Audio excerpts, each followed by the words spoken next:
Michael Waltrip did hang on in that 10th spot. Dale Earnhardt Jr. Dale Jr. just limps to a 24th place finish. And unofficially, that's going to put Biffle within 10 points of the lead. Actually tied for second right now. That's what we're looking at. Let's go down and visit with a very happy Jack Roush. Shannon. That's right, Doc. Congratulations, Jack. You have got to walk me through that moment. You see all three of your championship contenders racing that hard. What was going through your mind? Well, I was just hoping they didn't get tangled up in a hairball coming off turn 4 on the last lap. But it was spectacular to see that the engineering is working. The help we got from Ford Motor Company is paying its big dividend. And the drivers are doing what they need to be doing, closing the deal on the racetrack.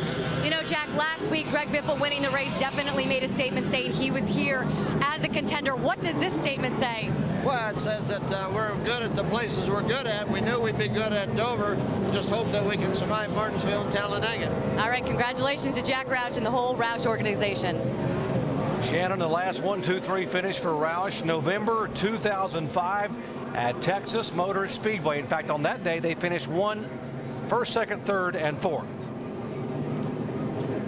Greg Biffle, what an afternoon. Back-to-back wins here in the chase, and he had moved up after the performance at New Hampshire, 6 spots, and he moves up again here to third position. He was in third there. You see just 10 points back. That might be one of the best Dover races I've ever seen. Wow, that was unbelievable. Big loser, of course, today. You see the 18 car back 4 spots, the 11 car back 5. Hamlin and Busch 11th and 12th in the points. Carl Edwards gave it a gallant effort, 2 tires, lost the lead, and then battled back to be right there at him in the final laps. Carl Edwards led 85 laps today. Carl, that last pit stop. Oh, you and Matt Kenseth talking right now. Last pit stop, you guys opted to take 2. Had you taken 4? Had you taken 4, could you have been in victory lane, Carl? I don't know, you know. I think if we'd have taken 4, it would have been different. My hat's off to Greg and all the guys. You got to thank Office Depot and Ford and everybody, but I mean, third's no good, but that's the most fun you can have right there. That's a blast. So I'm glad it was Greg and Matt that finished in front of me. It's a good points day, and man, I could do that all night. I wish we didn't have to stop. That was fun. He extended his points lead by 10 points. Mike? And Matt Kenseth turns in his best performance of the year, a 2nd place finish, and man, it was tight. What was the difference? We're just too loose. We just, you know, we just got a little behind in all that pit strategy stuff in the middle. I think we did everything right, but we just got a little bit behind, and that hurt I think our adjustments a little bit. And we got off in the middle of the race being in traffic, and the track loosened up at then, which was really, really weird. And we tightened it back up a little bit, and just should have went more. Greg just had more rear grip than I did. I just couldn't do any more with him. I see you smiling and joking with your teammate Carl Edwards over here. What was that battle like? 3 Roush cars there battling for the win. Well, it was fun. I mean, it was intense. I think I gave Carl enough room, but I probably squeezed Greg a couple times pretty bad. So we all wanted to win. You know, we haven't won yet this year. We haven't even ran that good. So it's good to get the DeWalt car running up front again. We tried to look at what them guys were doing, and you know, the engineering department did a good job. All the cars were pretty fast today. Jamie was really fast too. So I guess I'm second happiest here. And let's go to the first happiest in victory lane with Shannon Spake. Well, it was a top 5 finish for Mark Martin. You were on the hunt there for a while, Mark. How do you feel about the run today? Well, it's a privilege to be a part of the U.S. Army team, and I want to thank them so much for giving me this opportunity. Tony Gibson and these guys gave me a shot to win this thing, and I can't tell you what it means to me. I was up on the wheel, man. I gave it everything I can, but everything I had, but you know, it just wasn't enough for that 45-lap run. Man, this thing was awesome on the long run. It was really coming before that last caution, and I thought we were going to be able to make it exciting. And even after the restart, I thought, you know, we might have something for them, but I just couldn't. I couldn't run with those guys for about 20 laps. It just they were really fast, and then my car would really come on strong. All right, well, we'll see Mark Martin in a car next week in the Nationwide Series at Kansas. Doc? Great effort from Mark Martin and the Army team. And how about this guy? Greg Biffle does it again 2 weeks in a row and wins back-to-back chase events. Dave. There wasn't hardly a cloud in the sky today, but we can't see a thing down here in victory lane, as it's a big celebration for the 2nd week in a row for Greg Biffle. describe for us what we think may be one of the best over races we've ever seen at the end. I tell you what, I knew I had to race Matt Kenseth clean. He's a great teammate, and Carl Edwards. And I got to run. The car was so loose, I got to run on the outside of him and got up beside him. And he tried to pinch me off going down the backstretch, which is what he should have done. He was leading, and we got together a little bit, but I had my nose out there, and I couldn't give up. It was my last chance to get him, but you know, I just want to thank the fans. The fans saw a great race today, and 3M, I wanted to get them in victory lane so bad. I just wish my family's here. It's the second race that they missed, and hopefully if we keep this up, they'll start coming. I got to tell you, you've won 2 weeks in a row. I don't know what you have to do to get the points lead, though. You're tied for second now, Greg. What do you think you have to do? I got to keep doing this. I knew I would have to.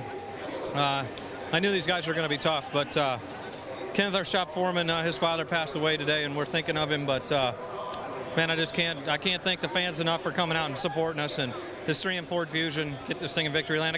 What about the engines, man? These things, 3 Fords up front battling for the lead. You know, this Roush 8 horsepower really runs good.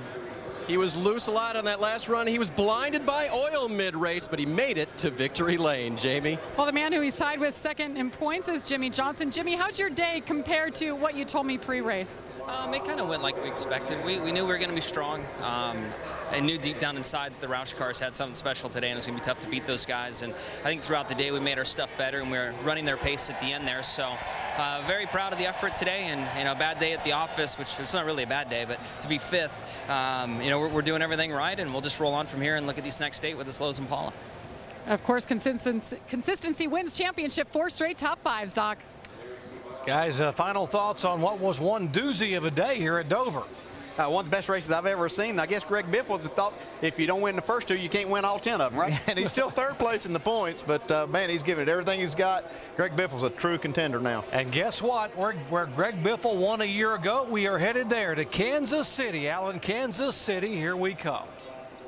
Absolutely, Doc, and it is going to be another great weekend there. Rusty, Brad, that was a great race. That was a wonderful race. That was some great driving. And those 3 Roush cars, Brad, what a job they did. And Mark Martin also. Oh, Mark got up in there and got on the wheel. I'll tell you what, to watch those 3 guys, those last 20 laps, go at it, just nip and tuck. That is exciting. That's what we want to see every week. I'm headed to Kansas City tonight, well, baby. Me too. I am fired up. I'll be the first one there.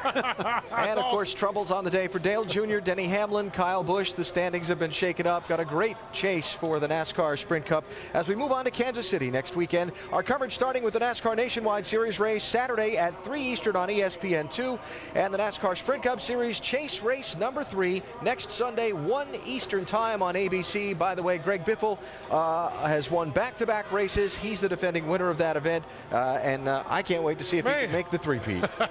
ABC World News or your local news coming up on most of these ABC stations except on the West Coast. Couple of final numbers here to run through. Last time the Roush Fenway team finished 1, 2, 3.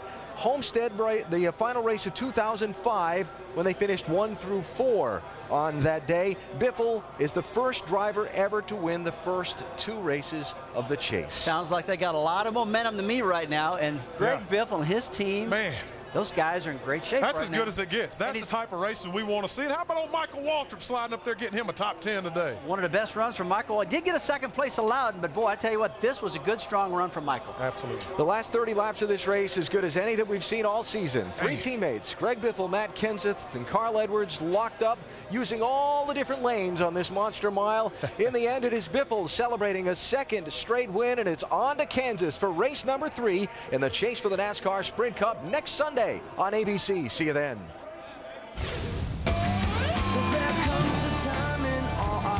When your back's to the wall and it's do or die, do you stand your ground or walk away? My heart's been broke, my pride's been stripped every time this world tempts